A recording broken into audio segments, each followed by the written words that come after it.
Noticiero Venevisión. 7:16 de la mañana, esperando que tengan el mejor martes posible. Les damos la bienvenida a la emisión matutina de su noticiero Venevisión y a quienes continúan con nosotros desde que iniciamos nuestras mañanas informativas con Primer Contacto. Qué gusto que sigan en sintonía. Muchísimas gracias. Diana, ¿qué tal? Muy buenos días nuevamente, Gregorio. Amigos, pues ya estamos listos para comenzar a revisar las noticias más importantes a esta hora en Noticiero Venevisión. Iniciamos.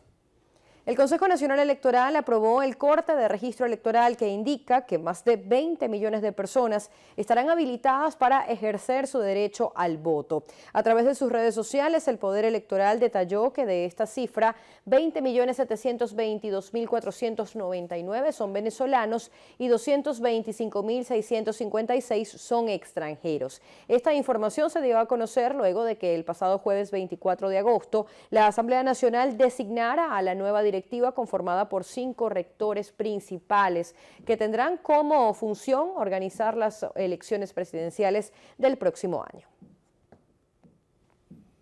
El movimiento estudiantil exhorta a las nuevas autoridades del Consejo Nacional Electoral a garantizar el voto juvenil en los próximos comicios. El dirigente estudiantil Jesús Mendoza aseguró que cerca de 2 millones de jóvenes no pueden votar en Venezuela. También rechazó que se evalúe abrir nuevos centros electorales sin antes atender a los ciudadanos que aún no están inscritos ante el Consejo Nacional Electoral. Los jóvenes son la nueva generación que quiere participar y 2 millones de votos pueden cambiar muchísimas cosas. Entonces es indispensable que ellos cumplan con su deber, que ellos cumplan con los que les toca y están ahí para trabajar para que esas personas se puedan inscribir. También indicó que esperan que su solicitud sea recibida lo antes posible por las nuevas autoridades del órgano rector. Hay manifestación de que los jóvenes sí queremos participar, de que los jóvenes sí queremos un cambio. Tenemos el derecho de nosotros participar y ellos tienen el deber de cumplir con nuestras exigencias. Nos motivan esos jóvenes que hoy en día se quedan acá en Venezuela, que quieren construir un mejor país, que quieren un mejor futuro para ellos, para su familia. El movimiento estudiantil reitera que su petición principal es que se instalen puntos móviles en todas las universidades del país que garantice la participación de todos los jóvenes venezolanos en los próximos comicios en Venezuela. Desde la sede del Consejo Nacional Electoral en Caracas, Andrés Díaz Hernández, Noticiero Venevisión. Delsa Solórzano, candidata a las primarias, se realizó una gira electoral por el estado del Tamacuro, en donde destacó porque su candidatura representa la mejor opción para el futuro del país. En medio de cientos de ciudadanos que recibieron a Solórzano, la candidata se comprometió a trabajar por el rescate de los servicios públicos y a formar un gobierno eficiente y transparente en donde el ciudadano sea el centro de la atención del Estado. Noticiero Venevisión continúa dando espacio a los candidatos que participarán en la elección primaria de la oposición. Conoceremos sus propuestas sobre el tema de los servicios públicos en el país. Dígalo ahí, elecciones primarias. En primer lugar, el agua potable. Nosotros tenemos un problema de que el 80% del país no tiene agua. En segundo lugar, todo lo que tiene que ver con el servicio eléctrico. Hay que privatizar la distribución del servicio eléctrico como era antes la electricidad de Caracas, la electricidad de Barquisimeto, la de Margarita, que funcionaban con empresas solventes, con empresas que garantizaban un servicio permanente. En tercer lugar, el tema de la gasolina, que es dramático. Vamos a privatizar la distribución de la gasolina en Venezuela y el gas doméstico. La gasolina, el combustible, el diésel, para que estas personas que producen puedan llegar hasta nuestra ciudad o hasta las ciudades para que, por supuesto, no se pierdan esas producciones. Y cuando hablamos inclusive de lo que es la parte del combustible, no podemos olvidar el rescate de nuestra empresa petrolera. Ese es un rescate fundamental. No estoy de acuerdo con la privatización de la empresa petrolera. Nosotros tenemos que rescatarla. Definitivamente, pues, la electricidad, que es parte del talón de Aquiles para el sector industrial, que evidentemente, pues, estamos en una capacidad de generación de aproximadamente de menos del 50%, y eso afecta de manera directa lo que es la reactivación del sector industrial del país. Te puedo decir, por ejemplo, y no es dicho por mí, dicho por otros expertos, que si apenas levantaran la activación de las empresas de Guayana, se quedaría toda Venezuela sin electricidad. Y la prioridad eléctrica es la primera prioridad. Ahí puede haber préstamos importantes de Banco Mundial y Banco Interamericano de Desarrollo, entre otros. Y eso permitiría probablemente préstamos que lleguen a los... Necesitaríamos mucho más que eso, necesitaríamos por lo menos unos 17 a 20 mil millones, pero al menos 4 o 5 mil millones de dólares de manera bastante rápida, siempre y cuando le demos información financiera al Banco Mundial. Dígalo ahí, elecciones primarias. Amigos, y ahora cambiamos de tema. La Policía Nacional de Perú detuvo a 4 migrantes, 2 de ellos venezolanos, por presuntamente extorsionar y asaltar a comerciantes usando granadas de guerra en ese país. Según las autoridades, los venezolanos Kelvin José López Rodríguez, de 22 años, y Miguel José Sabariego Guerra, de 28 años, junto a 2 colombianos, integran la banda delictiva Los Malos de la Gota, y durante el operativo les incautaron una granada de guerra que estaba oculta en un canguro que uno de ellos portaba. Los 4 ciudadanos están bajo investigación por su presunta implicación en delitos relacionados con la seguridad pública, así como por la tenencia y el uso ilícito de material explosivo. 320.000 personas cruzaron por el Darién este año y más de la mitad de ellos son venezolanos. Así lo informaron autoridades migratorias de Panamá. Detallaron que en total son 320.098 viajeros irregulares que se dirigen a Estados Unidos, siendo 190.889 venezolanos, 42.414 ecuatorianos y 35.495 haitianos. Enfatizaron que en este mes de agosto el flujo migratorio estalló al sumar en solo 28 días 68.340 personas en tránsito por esta selva, una cifra inédita que revela la magnitud de esta crisis humanitaria y de seguridad que atraviesa la región.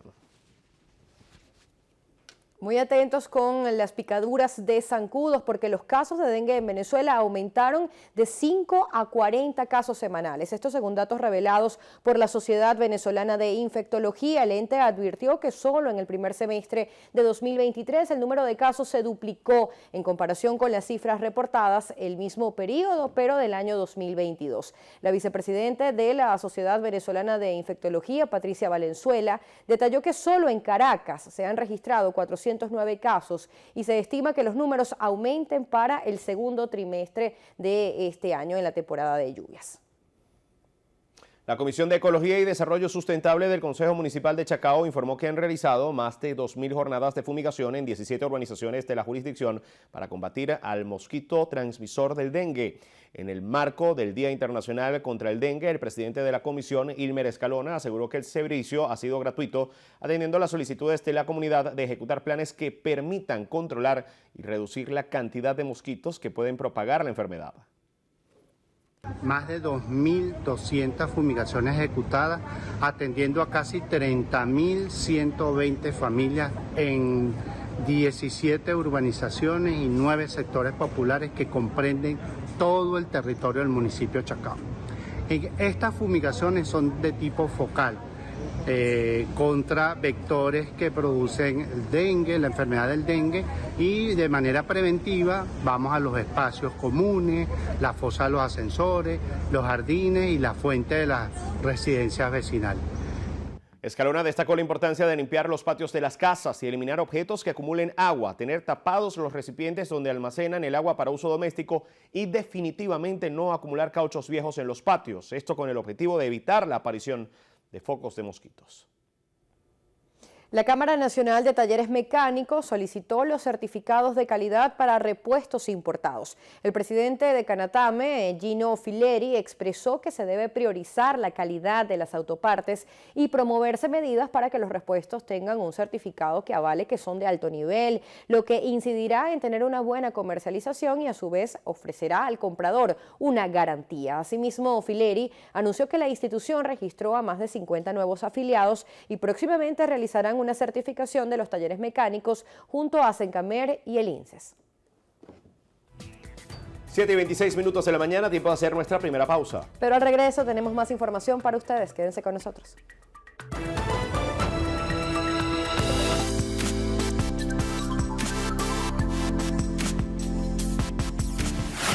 Para evitar que niños y jóvenes hagan uso excesivo del celular, se pueden tomar algunas acciones y así fomentar las relaciones familiares y sociales. Establecer horarios específicos en los que se permita el uso del celular.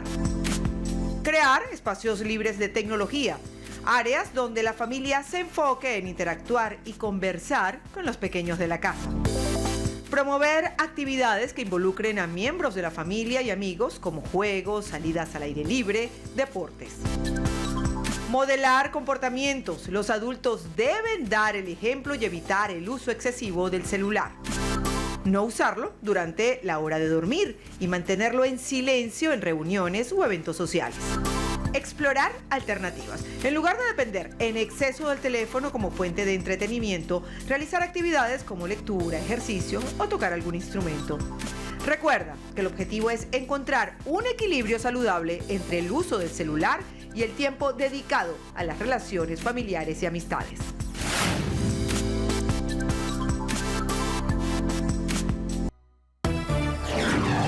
Noticiero Venevisión. 7:29 de la mañana, continuamos. La cuota de escolaridad podría adecuarse en septiembre u octubre de este año, así lo informó Fausto Romeo, vicepresidente de la Asociación Nacional de Institutos Educativos Privados ANDIEP. Romeo aseguró que todo dependerá de la dinámica de cada institución educativa y que ellos deben detallar a los padres qué es lo que les ofrecerán como proyecto educativo para que puedan valorar si dejan a su hijo o lo cambian a otra institución. El titular de la ANDIEP detalló que 70% del presupuesto de los colegios se va en sueldos, prestaciones, vacaciones, seguro social y todo lo que tenga que ver con incidencia laboral. Agregó que en este nuevo año escolar están visualizando una actualización del currículo, aunque ya han hecho cambios, sigue siendo el mismo desde hace 40 años. La explosión de un transformador en el estado Monagas afectó a 6 circuitos de Maturín, situación que según el Ejecutivo Regional no implicará racionamiento eléctrico. El director de comunicación de la Gobernación, Andrés Silva, aclaró que las fallas en el servicio fueron motivadas a una situación que se generó en la subestación Maturín la noche del domingo. Hubo un problema con un transformador, con unos conductores de un transformador de potencia, ya la falla fue corregida y afectó varios circuitos. No hay ninguna razón para en este momento generar racionamiento. Al ser consultado sobre la falta de suministro de agua en diferentes sectores, explicó el origen de la misma. Efectivamente, principalmente Casco Central y Los Godos, la afectación de Mundo Nuevo es por turbidez y obviamente protegiendo la integridad de las bombas de captación es necesario paralizar. Cuando hay exceso de turbidez, ramas, árboles, es necesario apagar esas bombas para evitar que se dañen. Silva aseguró que la próxima semana se informará en detalles los aspectos de un nuevo sistema de acceso para surtir combustible en la entidad. Desde el estado de Monagas en la Cámara, Alexander González. Luis Bustamante, Noticiero Venevisión. El canciller de la República, Iván Gil, expresó sus condolencias a familiares y amigos del exgobernador del estado Sucre, Luis Acuña, quien falleció este 27 de agosto a los 77 años tras sufrir complicaciones respiratorias. Hoy agradezco la presencia del cuerpo diplomático, fundamentalmente, que vienen a acompañar a sus familiares, a sus colegas, trabajadores y trabajadoras y revolucionarios. Hasta luego al compañero Luis Acuña. Todos acá tenemos vivencias, anécdotas, momentos en las batallas más duras que nos tocó vivir a su lado, siempre positivas y siempre reafirmando su amor a la patria en primer lugar, su dedicación, su esfuerzo, más allá de cualquier tema personal. Hay pocas personas, y compañero Luis Acuña, creo que podemos citarlo entre uno de ellos, que son capaces de anteponer siempre el interés colectivo, el interés de la patria ante el interés personal. 7:32 de la mañana, vamos a hacer una nueva pausa. Al regreso, más información en su noticiero Venevisión de la mano de Estefanía Yambalvo, lo que pasa en el mundo.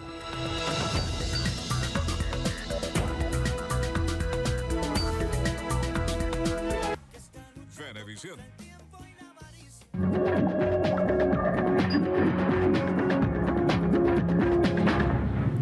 7 7:35 minutos de la mañana comenzamos a revisar la información internacional en lo que pasa en el mundo.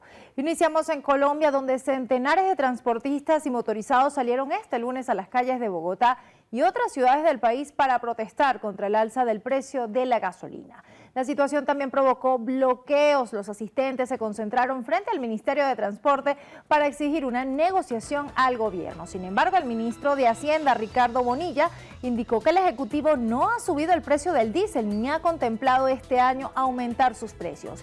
Según medios locales, el costo de la gasolina se elevó en 600 pesos durante agosto y el gremio de conductores afirma que esta medida ha afectado sus operaciones y rentabilidad. En Estados Unidos, un trabajador de la Universidad de Carolina del Norte falleció este lunes durante un tiroteo registrado en el campus. Las autoridades del recinto localizado en Shape Hill no dieron detalles sobre la víctima. Su muerte se conoce poco después de que se informara del arresto del sospechoso del ataque que mantuvo a la universidad sitiada durante varias horas.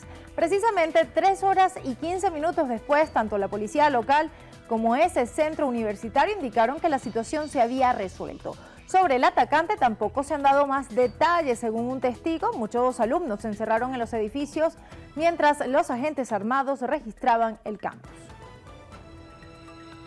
Y seguimos en Estados Unidos, donde 2 personas fallecieron y otras 4 tuvieron que ser hospitalizadas luego de que un helicóptero de una brigada antiincendios se estrellara este lunes sobre un edificio en Florida. La aeronave cayó sobre la residencia de un solo piso en Pompano Beach después de que se viera envuelta en el aire por el humo y las llamas y luego empezara a girar sin control por causas aún no determinadas. Las autoridades indicaron que uno de los fallecidos es un capitán que iba en el helicóptero y la otra víctima mortal era una persona que se encontraba en su vivienda en el momento del accidente. Y la tormenta tropical Idalia tocó tierra anoche por el extremo occidental de Cuba, poco antes de que empiece a ser considerada como huracán. Los expertos del Instituto de Meteorología explicaron que el ciclón cruzó en unos minutos el Cabo de San Antonio. Varias regiones colindantes están bajo estado de alarma ciclónica. En el oeste y el suroeste de Cuba se han registrado fuertes marejadas que provocaron la entrada del mar en algunas zonas bajas. Miles de personas ya han sido evacuadas. Idalia avanza rumbo a Florida, Estados Unidos, y ha ganado fuerza y velocidad en las últimas horas. Y el tifón Saol amenaza con golpear las islas Batanes en el extremo norte de Filipinas mientras gana fuerza hasta convertirse en super tifón. Las autoridades meteorológicas elevaron la alerta por fuertes vientos en la zona sur del archipiélago.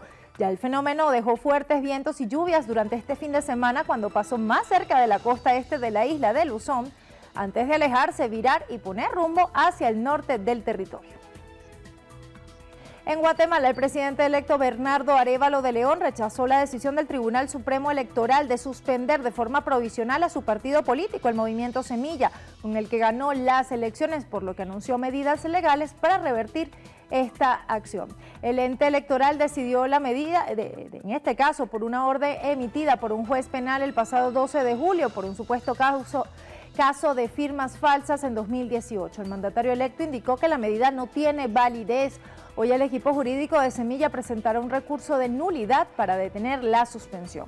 Según la ley y varios analistas políticos, esta suspensión provisional podría dar paso a problemas a sus diputados para llegar al Congreso y ya dentro del Parlamento podrían tener inconvenientes para ejercer algunas funciones.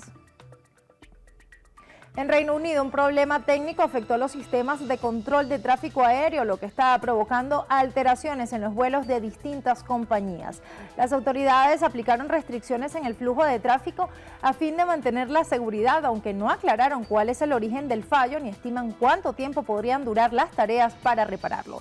El incidente provocó caos en los aeropuertos, coincidiendo con una jornada festiva y con el regreso de muchos viajeros de sus vacaciones de verano. Las cancelaciones y retrasos continuarán afectando este martes a los principales recintos aéreos de Irlanda. Y en Chile, la Corte Suprema dictó una sentencia definitiva contra 7 militares retirados por los delitos de secuestro y homicidio del cantautor Víctor Jara, asesinado en 1973, pocos días después del golpe de Estado, siendo uno de los crímenes más simbólicos que dejó la dictadura de ese país. Los jueces descartaron así los argumentos de la defensa contra la sentencia de 2021 que condenaba a los implicados a penas de 25 años de cárcel. El de Jara, militante del Partido Comunista y colaborador del gobierno de Salvador Allende, era uno de los casos más relevantes que la justicia tenía pendiente por cerrar. Hallazgo de la NASA, un planeta del tamaño de la Tierra flotando en el espacio. Científicos de la NASA y la Universidad de Osaka en Japón realizaron una investigación llevada a cabo y que permitió el descubrimiento de un planeta de tamaño similar a la Tierra que flota en el espacio sin dirección aparente. Estos objetos interestelares tienen una masa similar a la de un planeta, pero no están gravitacionalmente ligados a ninguna estrella y vagan solitarios por el espacio. Astrónomos de la NASA dijeron que es el segundo astro de este tipo encontrado, pero advirtieron que estos mundos sin rumbo son 6 veces más comunes que los que siguen a un sol, como es el caso de nuestro planeta. Y hasta aquí las noticias internacionales en lo que pasa en el mundo. Les recordamos nuestras redes sociales, @EstefaniaYambalboca, @Noticiero Venevisión. Hacemos una pausa, al regreso Nieves Oteldo con información de estrenos y estrellas.